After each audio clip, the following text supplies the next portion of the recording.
Hello students, कैसे हैं आप सब। आई होप आप सब अच्छे होंगे। आईसीटी वर्चुअल क्लासरूम में आप सबका स्वागत है। मैं विकास। बच्चों, क्लास 7th का मैथ्स करेंगे हम। चैप्टर है अर्थमेटिक एक्सप्रेशंस, जिसको हम यहाँ पे कंटिन्यू करने वाले हैं। तो चलिए चलते हैं स्मार्ट बोर्ड पे और कुछ क्वेश्चंस करेंगे इस चैप्टर से रिलेटेड।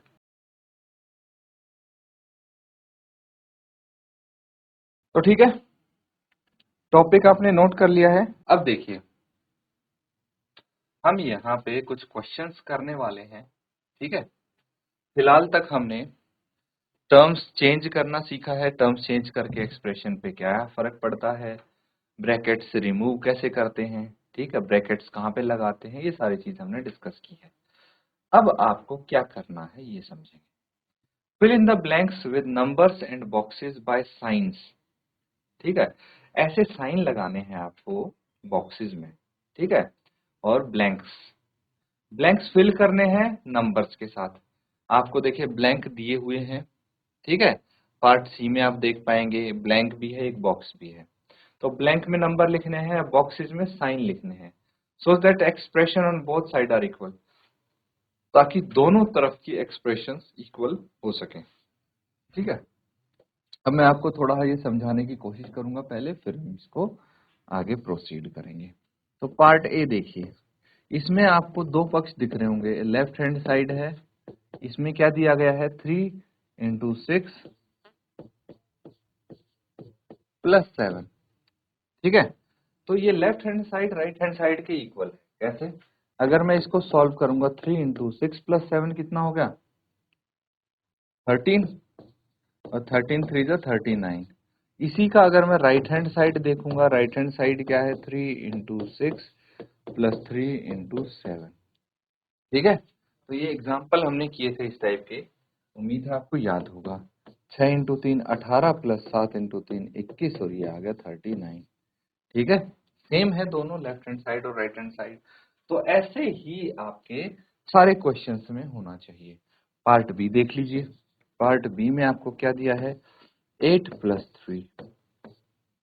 ठीक है, लेफ्ट हैंड साइड है ये, इंटू 4 कितना आ जाएगा, ये आ जाएगा 8 और 3 11 × 4 44।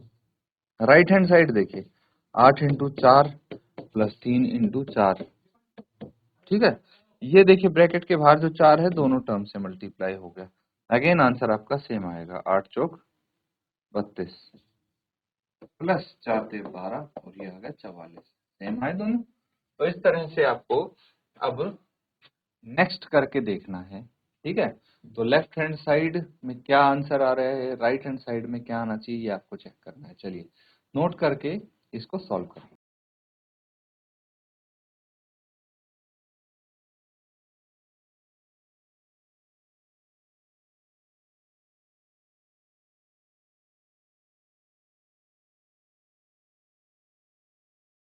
ठीक है, चलिए अब हम कुछ और इसके पार्ट्स यहाँ पे कर लेते हैं। पार्ट सी देखेंगे। तो देखिए हम क्या कर रहे हैं, आपको सीधे सीधे पता लग जाएगा वैसे।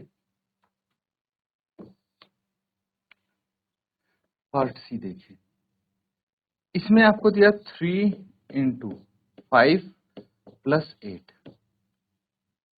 तो बेसिकली इसको हम बोलते हैं डिस्ट्रीब्यूटिव प्रॉपर्टी।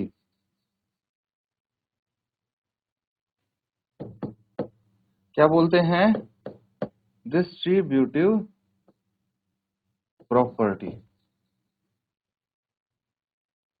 डिस्ट्रीब्यूटिव प्रॉपर्टी क्या कहती है कि देखिए यहाँ पे a है, इसको मल्टीप्लाई करेंगे b + c से जो ब्रैकेट में है। तो ये a जो है, ये बारी बारी पहले b के साथ मल्टीप्लाई हो जाएगा, और फिर ये a c के साथ मल्टीप्लाई हो जाएगा, और बीच में क्या आएगा, वही साइन जो b + c, b और c के बीच में है। b + c है तो इनके बीच में प्लस आएगा, b - c है तो बीच में माइनस आएगा। समझ में आ रहा है? तो यहां से तो आपको डायरेक्टली पता लग जा रहा है। ठीक है, क्या पता लग रहा है कि भाई 3 को पहले 5 से मल्टीप्लाई किया, कर दिया, फिर 3 को 8 से मल्टीप्लाई किया, 3 × 8 आ जाएगा। बीच में साइन क्या होगा, प्लस का होना चाहिए। समझ में आया? बिल्कुल इजी है। तो आगे देखिए, नेक्स्ट वाला है 9 प्लस 2 इंटू 4 है। इस 4 को पहले 9 से मल्टीप्लाई किया, फिर 4 को 2 से मल्टीप्लाई किया, बीच में साइन प्लस का आएगा क्योंकि 9 और 2 के बीच में प्लस का साइन है। समझ में आया? बिल्कुल अच्छा है ये। ठीक है, तो इनको सी और डी को नोट कर लीजिए, बिल्कुल सेम तरीके से, सेम मेथड से हमने किया है। अब अगर मैं लेफ्ट हैंड साइड और राइट हैंड साइड देखूं पार्ट सी में, तो सी में लेफ्ट हैंड साइड आपको यहाँ पे दिख रहा है 3 इंटू 5 प्लस 8, कितना आ जाएगा, 3 इंटू 8 और 5 13, 39 आ जाएगा। वहीं पे अगर राइट हैंड साइड इसको देखेंगे तो क्या आ जाएगा, 3 इंटू 5 प्लस 3 इंटू 8, 5 के 15, 8 के 24, 39 आ गया। इक्वल है ये। इसी तरह से अगर हम पार्ट डी को चेक करें तो वो भी इक्वल आएंगे, नोट कर लेंगे इनको, फिर हम आगे करते हैं।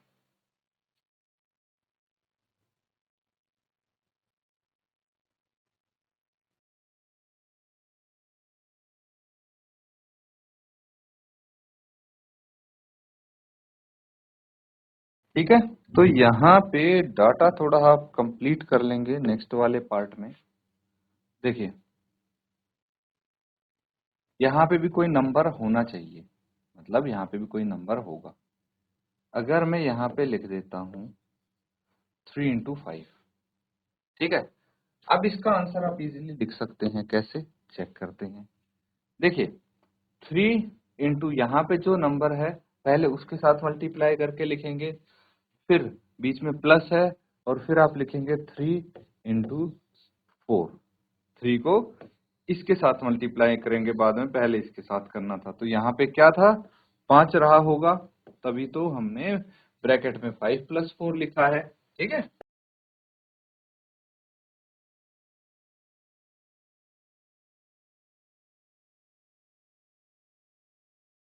तो समझ में आ रहा है आपके? चलिए आगे करते हैं।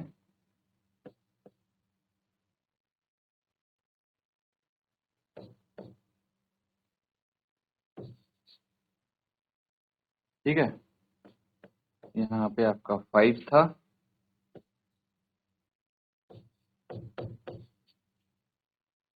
नेक्स्ट पार्ट देखिए, ब्रैकेट के बाहर 4 है, तो एक बार इस 4 से 6 को मल्टीप्लाई कीजिए, तो 6 इंटू 4, और एक बार इस 4 से जो इस ब्रैकेट में होगा उससे मल्टीप्लाई होगा स्टार्टिंग में। तो यहाँ पे 13 इंटू 4 लिखा है, मतलब यहाँ पे 13 रहा होगा। ठीक है, इजी है ये पता लगाना बच्चों। अब देखिए, यहाँ पे दोनों ही नंबर नहीं गिवन। अगर हम डिस्ट्रीब्यूटिव प्रॉपर्टी से चेक करें, सारी वही लग रही हैं, डिस्ट्रीब्यूटिव प्रॉपर्टी, तो यहां से हमें पता लगेगा, क्या पता लगेगा, देखिए ये हमने क्या किया है, a into B plus C है यहाँ पे। ठीक है, तो a into B plus a into C, यही करना है। तो यहाँ पे देखिए, a into B plus a into C किया है, तो ये a की जगह 3 लिख दिया हमने, तो b क्या होना चाहिए, 5, और c की जगह 2 होना चाहिए। ठीक है, यहाँ पे देखिए a इंटू बी प्लस, यहाँ पे लिखा है a into B into A plus C into A. ठीक है, इस तरह से आप इसको बोल सकते हैं। मतलब 4 ब्रैकेट के बाहर आएगा जो दोनों जगह प्रेजेंट हो, और 2 + 3 यहाँ पे आ जाएगा। अब अगला देखिए, अगर आपको ये इस तरह से दिया हो a इंटू बी माइनस सी, तो भी कोई दिक्कत नहीं, सेम प्रोसेस हम यहाँ पे करेंगे, माइनस का साइन आ जाएगा बस। ठीक है, अब यहाँ पे देखते हैं, 5 इंटू 9 ये आ जाएगा, प्लस 5 इंटू माइनस आएगा 5 इंटू 2। ब्रैकेट रिमूव कर दिया हमने, ब्रैकेट रिमूव करके हम इस प्रकार से लिख सकते हैं। यहाँ पे ब्रैकेट रिमूव करना है तो 5 इंटू 7 लिखेंगे पहले, माइनस 2 इंटू 7। ठीक है, इसका ब्रैकेट रिमूव करिए, 5 इंटू 8, माइनस साइन माइनस का आएगा, फिर 5 इंटू 3, यहाँ पे 8 माइनस 3 इंटू 7 है, तो 8 इंटू 7 आएगा पहले, फिर माइनस का साइन और 3 इंटू 7। सारे ब्लैंक्स फिल कर दिए हैं आपने, नोट कर लेंगे इसको।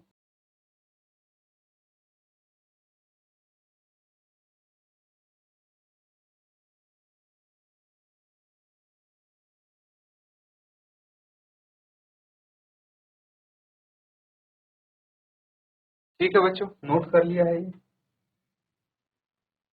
चलिए अब हम नेक्स्ट क्वेश्चन करेंगे।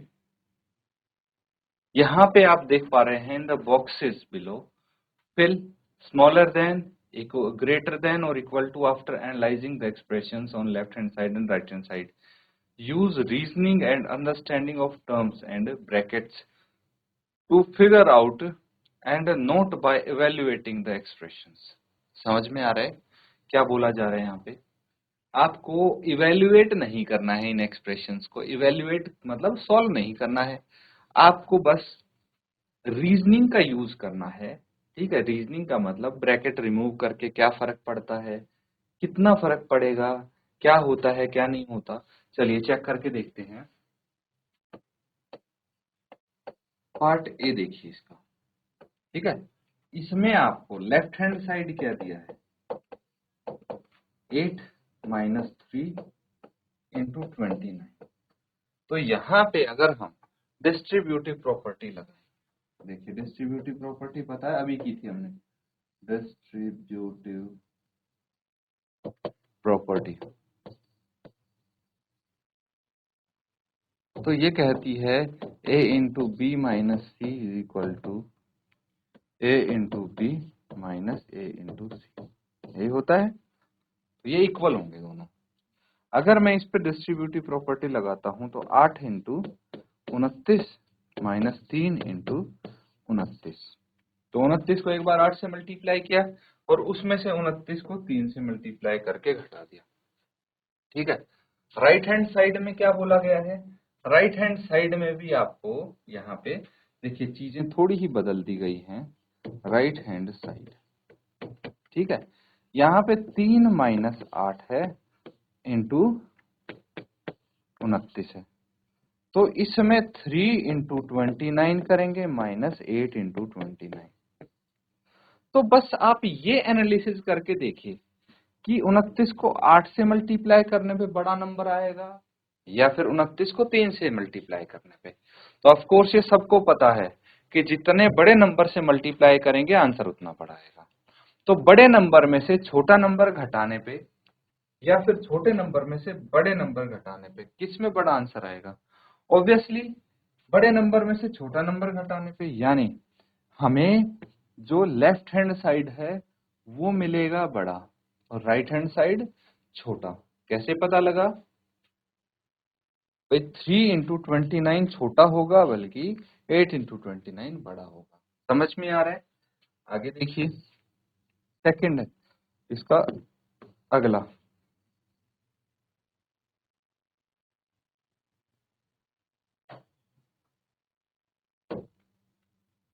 पार्ट, तो लेफ्ट हैंड साइड में यहाँ पे आपको दिया है 15 प्लस 9 इंटू 18। यहाँ कोई ब्रैकेट है नहीं बच्चों, तो 9 को 18 से मल्टीप्लाई करके 15 जोड़ना है उसमें। लेकिन राइट हैंड साइड की जब बात करें तो देखिए 15 प्लस 9 इंटू 18 है, यहाँ लगेगी डिस्ट्रीब्यूटिव प्रॉपर्टी। 15 को पहले 18 से मल्टीप्लाई कीजिए प्लस 9 को फिर 18 से मल्टीप्लाई कीजिए और दोनों को जोड़िए। बताइए, एक तो 18 को 9 से मल्टीप्लाई करके सिर्फ 15 जोड़ा जा रहा है और एक 9 को 18 से मल्टीप्लाई करके उसमें 15 को 18 से मल्टीप्लाई करके जोड़ा जा रहा है। तो ऑफ कोर्स ये बड़ा होगा। इस तरह से बिना सॉल्व किए भी आप इसको एनालाइज कर सकते हैं। ठीक है, तो बाकी के जो 2 पार्ट्स हैं वो आप इसमें होमवर्क में कंप्लीट करेंगे बच्चों।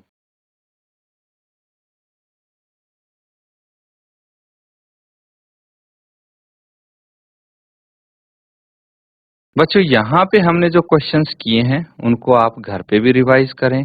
इसी के साथ आज का सेशन एंड करेंगे। Thank you and have a nice day.